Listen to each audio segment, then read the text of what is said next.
တန်ရေဒီယိုကိုနားဆင်နေကြတဲ့သောရရှင်များအားလုံးမင်္ဂလာပါခင်ဗျာစိုက်ပျိုးရေးကိုလုပ်ကိုင်နေတဲ့တောင်သူဦးကြီးတွေနဲ့စိုက်ပျိုးရေးဝါသနာပါသူသောရရှင်တို့အတွက်စိုက်ပျိုးရေးနည်းပညာတွေကိုမျှဝေပေးနေတဲ့သုဒ္ဓပရိသစိုက်ပျိုးနည်းပညာအစီအစဉ်ကိုအပတ်စဉ်ထုတ်လွှင့်ပေးနေပါတယ်ခင်ဗျာ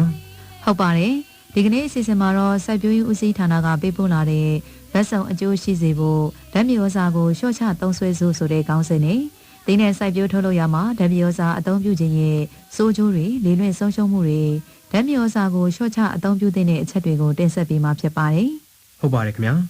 သီးနှံစိုက်ပျိုးထုတ်လုပ်ရမှာသီးနှံပင်တွေဟာရှင်သန်ကြီးထွားပြီးအပွင့်အသီးတွေထုတ်လုပ်နိုင်ဖို့မြေစီလွာကနေအာဟာရဓာတ်တွေကိုရေနဲ့အတူစုပ်ယူပြီးရှင်သန်ကြီးထွားကြပါတယ်သီးနှံစိုက်ပျိုးထုတ်လုပ်မှုအချိန်ကြာလာတဲ့အခါမြေစီလွာတွေကအာဟာရဓာတ်တွေဟာတဖြည်းဖြည်းကုန်ခန်းလာပြီးပြန်လည်ပြည့်တင်းပေးဖို့အတွက်တဘာဝမဟုတ်တဲ့ဓာတ်မြေဩဇာတွေကိုစနစ်တကျအသုံးမပြုဘူးဆိုရင်တော့ပြားတလောက်ဖွဲမထွန်းဆိုတဲ့စကားအတိုင်းသုံးတလောက်အကျိုးမရှိဖြစ်တတ်ပါတယ်။တောင်သူဦးကြီးတွေအများဆုံးအသုံးပြုကြတဲ့ပလဲဓာတ်မြေဩဇာကိုအလွန်အကျွံသုံးပြီးစနစ်တကျမသုံးတတ်ပါက80%အထိလေလွင့်ဆုံးရှုံးနိုင်ပါတယ်။ဓာတ်မြေဩဇာဟာသီးနှံပင်တွေအတွက်အာဟာရဓာတ်တွေကိုလျင်မြန်စွာဖြည့်ဆည်းပေးပြီးလက်တလောလိုအပ်ချက်ကိုပြည်လည်စေတာမှန်ပေမဲ့ရေရှည်ကာလအတွက်ကတော့တဘာဝနီလန်းတွေနဲ့ပြုလုပ်ထားတဲ့တဘာဝမြေဩဇာတွေလောက်အကျိုးမဖြစ်ထွန်းနိုင်ပါဘူးခင်ဗျာမှန်ပါတယ်ဓာတ်မြေဩဇာအလွန်ကျွံသုံးစွဲခြင်းဟာမြေစီလွာထဲမှာရှိတဲ့တဘာဝအာဟာရဓာတ်တွေနဲ့အနုစီဝါသက်ရှိတွေကိုထိခိုက်စေနိုင်ပြီးမြေစီလွာရဲ့ကျန်းမာရေးတစ်ဖြည်းဖြည်းဆုတ်ယုတ်လာပါတယ်မြေစီလွာတွေကိုထိလိုက်တဲ့ဓာတ်မြေဩဇာတွေကိုအပင်တွေကအကုန်မသုံးနိုင်ပဲမြေကြီးအတွင်းကိုစိမ့်ဝင်သွားခြင်းနဲ့ရေနဲ့အတူမျောပါသွားတာတို့ကြောင့်မြေအောက်ရေချောင်းမြစ်နဲ့အင်းအိုင်တွေကိုညစ်ညမ်းစေက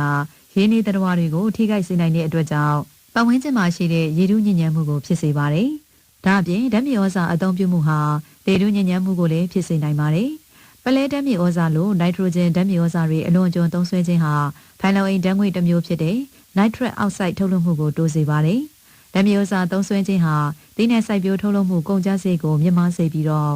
့သီးနှံထုတ်ကုန်တွေရောင်းချတဲ့အခါမှာအကျိုးအမြတ်ကိုနည်းစေပါတယ်။တန်ဆင်းလွန်ပေးဆိုတဲ့စကားအတိုင်းဓာတ်မြေဩဇာကိုလိုအပ်တာထက်အသုံးပြုမယ်ဆိုရင်တော့ပိုသုံးလိုက်တဲ့ဓာတ်မြေဩဇာဟာသီးနှံအထွက်နှုန်းကိုတိုးစေခြင်းမရှိဘဲပျက်စီးဆုံးရှုံးမှုကိုပဲဖြစ်စေနိုင်ပါတယ်။သီးနှံအထွက်နှုန်းကိုလည်းထိခိုက်စေနိုင်ပါတယ်။မှန်ပါတယ်ခင်ဗျာ။ဓာတ်မြေဩဇာတွေကိုအဆက်မပြတ်အသုံးပြုနေမယ်ဆိုရင်တော့အပင်တွေဟာဓာတ်မြေဩဇာကထောက်ပံ့ပေးတဲ့အာဟာရဓာတ်တွေအပေါ်မှာမိခိုအားထားမှုဖြစ်ပေါ်လာနိုင်ပါတယ်။တဘာဝလျောက်မြေစီလွာတွေကအာဟာရဓာတ်တွေကိုရယူသုံးစွဲနိုင်မှုနဲ့အသုံးချနိုင်မှုတို့ဟာလျော့နည်းလာပါတယ်။ဒါအပြင်အာဟာရဓာတ်တစ်မျိုးကိုလွန်ကဲစွာထည့်ပေးမယ်ဆိုရင်တော့အပင်ကအာဟာရဓာတ်စုပ်ယူမှုမညီမျှမှုကိုဖြစ်စေပါတယ်။ဒါကြောင့်ဓာတ်မြေဩဇာဟာအချိန်တိုကာလအတွက်သာကောင်းမွန်ပြီးရေရှည်စိုက်ပျိုးရေးကောင်းမွန်မှုကိုထိခိုက်စေနိုင်ပါတယ်။ဓာတ်မြေဩဇာကိုသုံးစွဲတာကြောင့်ထိုက်တဲ့အကျိုးကျေးဇူးတွေရရှိနိုင်တယ်လို့ဆိုးကျိုးများစွာလည်းဖြစ်နိုင်ပါတယ်။ဓာတ်မြေဩဇာကိုလျှော့သုံးမယ်ဆိုရင်တော့သီးနှံအထွက်နှုန်းကျဆင်းမှာကိုစိုးရိမ်တတ်ပါတယ်။ဓာတ်မြေဩဇာလျှော့သုံးတာကြောင့်သီးနှံအထွက်နှုန်းကိုမထိခိုက်စေဖို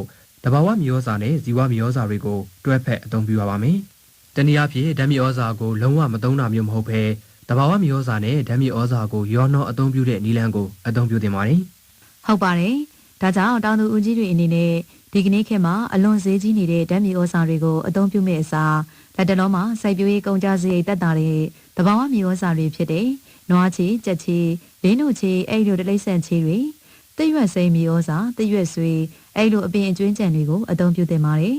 ဒီကနေ့ခေတ်မှာစိုက်ပျိုးရေးကိုအဓိကထားပြီးစီးပွားရေးလုပ်ငန်းဆောင်ရွက်ကြတဲ့နိုင်ငံတိုင်းမှာဓာတ်မြေဩဇာတွေကိုလျှော့ချသုံးစွဲလာကြပါတယ်အဓိကအကြောင်းရင်းကတော့ဓာတ်မြေဩဇာဟာဈေးနှုန်းအလွန်ကြီးမားတာသီးနှံစိုက်ပျိုးထုတ်လုပ်မှုအတွက်လုံလောက်စွာမဝယ်ယူနိုင်တာ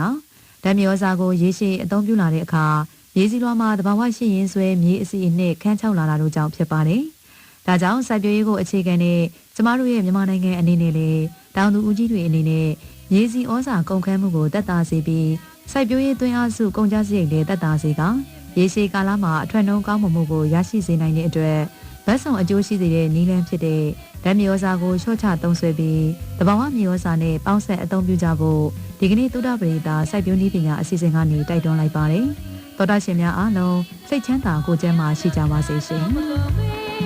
။